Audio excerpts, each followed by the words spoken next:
সবার আগে আন্তর্জাতিক সর্বসেরা খবর বিস্তারিত জানিয়ে দেব। প্রথমেই থাকবে শিরোনাম, তার আগে অনুরোধ রইল চ্যানেলটি ফলো করার জন্য। ইসরায়েলগামী সব জাহাজে হামলার হুমকি দিল হুতি বিদ্রোহীরা। ইসরায়েল বিরোধী পোস্ট করলে গ্রেপ্তার করছে সৌদি আরব।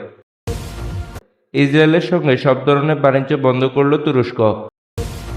পাকিস্তানে যাত্রীবাহী বাস উল্টে নিহত 20, আহত 21। নাইজারে মার্কিন গাড়িতে প্রবেশ করেছে রুশ সেনারা। আসসালামু আলাইকুম। নিজেদের আয়ত্তে থাকা যে কোনো জায়গায় ইসরায়েলগামী জাহাজে হামলা চালাবে ইয়েমেনের হুতি বিদ্রোহীরা। সশস্ত্র এই গোষ্ঠীর সামরিক শাখার মুখপাত্র ইয়াহিয়া সারে শুক্রবার 3 মে টেলিভিশন দেওয়া ভাষণে এমন হুমকি দেন। খবর রয়টার্সের। ইয়াহিয়া সারে বলেন, ভূমধ্যসাগরের যেখানে আমরা পৌঁছাতে পারবো সেখানে ইসরায়েলের বন্দরগামী জাহাজে আমরা হামলা চালাবো।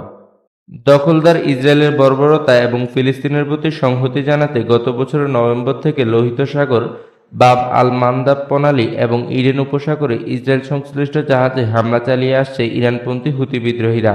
তাদের হামলার কারণে লোহিত সাগর দিয়ে অনেক শিপিং কোম্পানি জাহাজ চলাচল বন্ধ করে দিয়েছে। লোহিত সাগর দিয়ে যাওয়ার বদলে এখন আফ্রিকার দক্ষিণাঞ্চল ঘুরে জাহাজগুলো গন্তব্যে যাচ্ছে। এতে করে পরিবহন খরচ আশঙ্কা হারে বেড়েছে। 6 মাসেরও বেশি সময় ধরে চলা হামাস ইসরায়েলের যুদ্ধ মধ্যপ্রাচ্যের অন্যান্য অঞ্চলেও ছড়িয়ে যেতে পারে বলে আশঙ্কা করা হচ্ছে। গাজায় ইসরায়েলি বর্বরতা থামাতে এবং হামাসের কাছে থাকা জিম্মিদের মুক্ত করতে জিম্মি চুক্তি ও যুদ্ধবিরতি আলোচনা চলছে। এ নিয়ে নতুন করে আলোচনা করতে হামাসের একটি প্রতিনিধি দল মিশরের রাজধানী কায়রোতে যাওয়ার কথা রয়েছে। সৌদি আরবের সামাজিক যোগাযোগ মাধ্যমে কেউ ইসরায়েল বিরোধী পোস্ট করলে তাকে গ্রেপ্তার করা হচ্ছে। ইসরায়েল বিরোধী কথা বলায় ইতিমধ্যে অনেকে গ্রেপ্তার করা হয়েছে বলে জানিয়েছে প্রভাবশালী মার্কিন সংবাদ মাধ্যম ব্লুমবার্গ। বৃহস্পতিবার 2 মে এক প্রতিবেদনে এসব তথ্য জানিয়েছে সংবাদ মাধ্যমটি। ইসরায়েল বিরোধী মনোভাব প্রকাশের কারণে যারা গ্রেপ্তার হয়েছেন তাদের মধ্যে রয়েছেন একটি কোম্পানির সর্বোচ্চ কর্মকর্তা। তার কোম্পানি সৌদি ক্রাউন প্রিন্স বিন মোহাম্মদ সালমানের একটি প্রকল্পের সঙ্গে কাজ করে। নাম গোপন রাখা শর্তে একটি সূত্র জানিয়েছে, ওই কর্মকর্তা গাজায় চলমান হামাস ও ইসরায়েলের যুদ্ধ নিয়ে সামাজিক যোগাযোগ মাধ্যমে লেখালেখি করেছিলেন। আরেকজনকে গ্রেপ্তার করা হয়েছে আমেরিকান মালিকানাধীন কোম্পানিগুলোর পণ্য বয়কটের আহ্বান জানানোয়।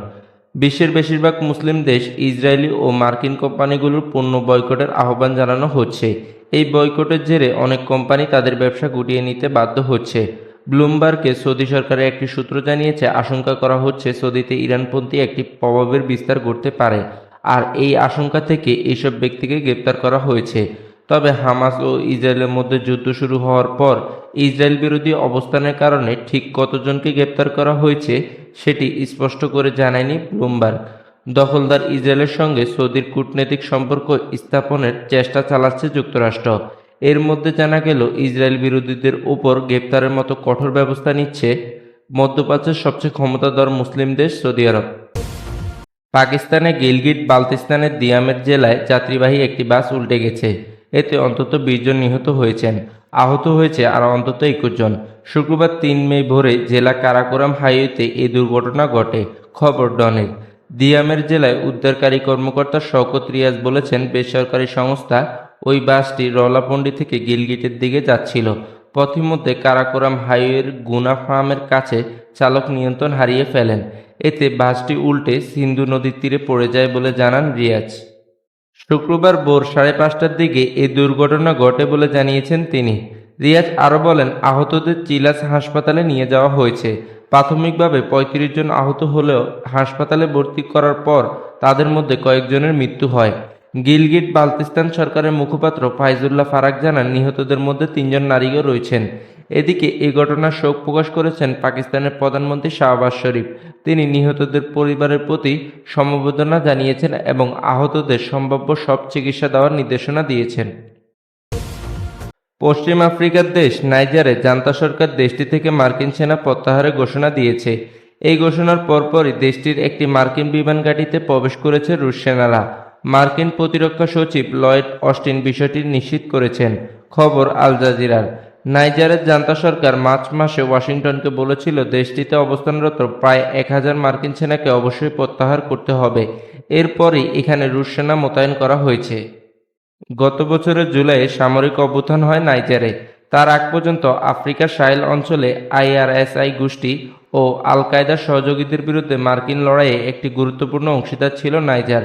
বর্তমানে অঞ্চলটিতে মারাত্মক সহিংসতার মধ্যে রয়েছে।